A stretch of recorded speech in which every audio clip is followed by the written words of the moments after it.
The following training is sponsored by the Neoga Library System. We serve our member libraries in Niagara, Orleans, and Genesee counties. Please visit your local library homepage and use your library card to get access to streaming videos, downloadable music, audiobooks, ebooks, and even more from the comfort of your own home. Thank you. Hello, welcome back. Okay, so we're going to jump right into this again, and I did this video back in 2019 when it happened with Microsoft, but it bears repeating now. So I'm going to be sourcing an older article from 2019, and it happened to come out when Microsoft actually went and made all of its ebook store disappear. So we'll talk about that. We'll talk about digital rights management, and importantly, we'll talk about getting a library card. Now, if you're a resident of New York State, you can get an NYPL, that is a New York Public Library card, and they have all of the information. Again, the links that you see here on the screen will be linked below in the video, and I will also try and link my old video to the actual Microsoft apocalypse all as well. The reason I mention the NYPL, the New York Public Library, is because they own a copy of the end of ownership personal property in the digital economy, which I will be talking about in this video. So let's get on with it. DRM here is digital rights management, and it's defined by TechTarget as a systematic approach to copyright protection for digital media. The purpose of DRM is to prevent unauthorized redistribution of digital media and restrict the ways consumers can copy content that they've purchased. Typically, DRM is implemented by embedding code, like a license sort of, that prevents copying, specifies a time period in which the content can be accessed, or limits the number of devices the media can be installed on. Once people realize this, hopefully, that's why I have the video here, hopefully people will go in search of an alternative, something local, equally available, and recyclable in the sense that they can share what they have.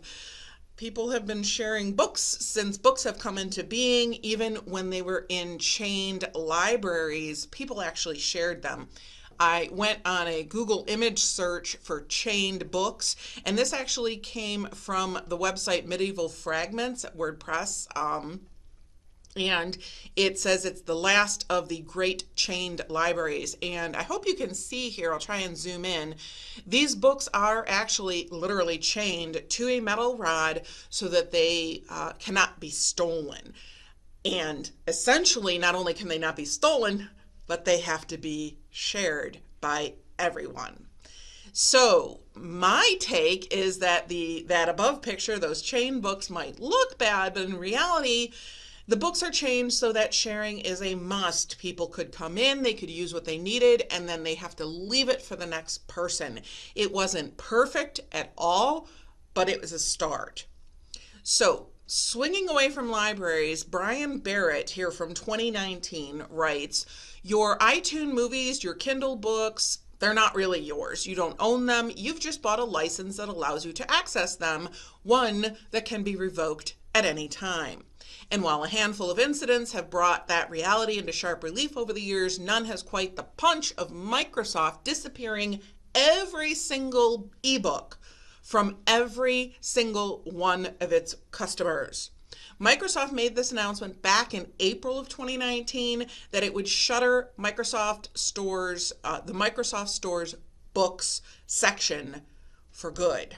Say goodbye to those books you purchased from Microsoft. They're going to be yanked from your digital collection, your library, yours, as in they are taking back what you thought you owned.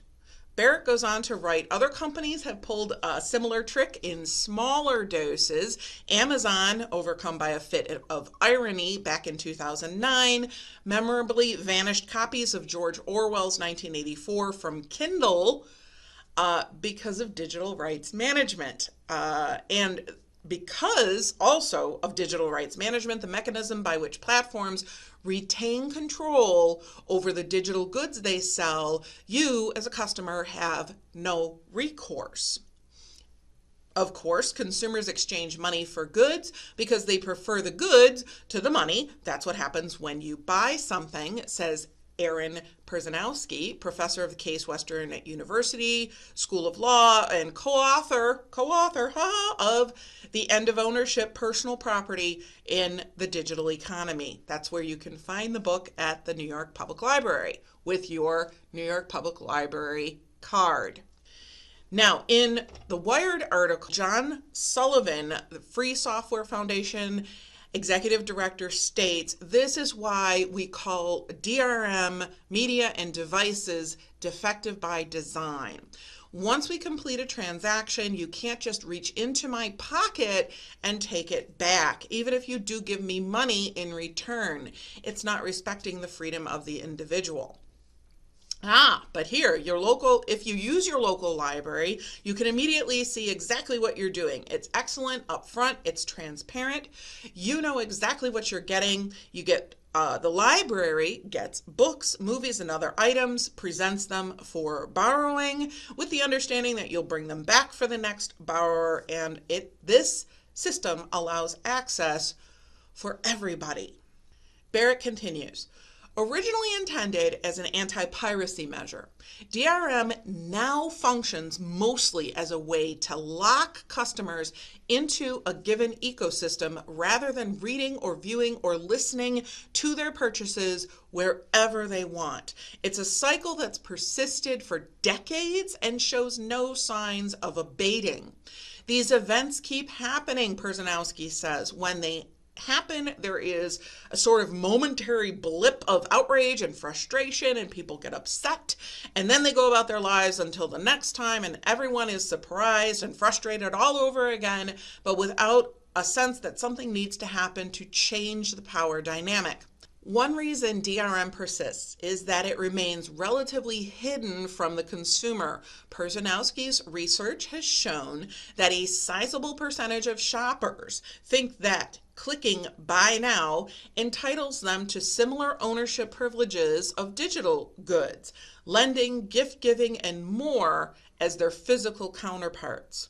We know this is not the case. As librarians, we need to update our patrons on these issues, and I believe the simplest way to make our case is to have patrons use their own libraries. Companies have used DRM to essentially trap people into paying for things they don't really own. So why not use your library card? It saves you all the hassle and cost. It gives your patron clear, concise, and truly upfront experiences without any confusion or cost. Libraries own the items, the books, discs, electronic materials, and we, of course, lend them to patrons, allowing for a full, rich experience for all people. I still truly believe that public libraries and libraries in general already are what Google and Amazon and these other companies aspire to be. Local, community-based services that are responsive to our patrons' needs. I hope you found this informative. Thank you. Take care. I'll see you in the next one.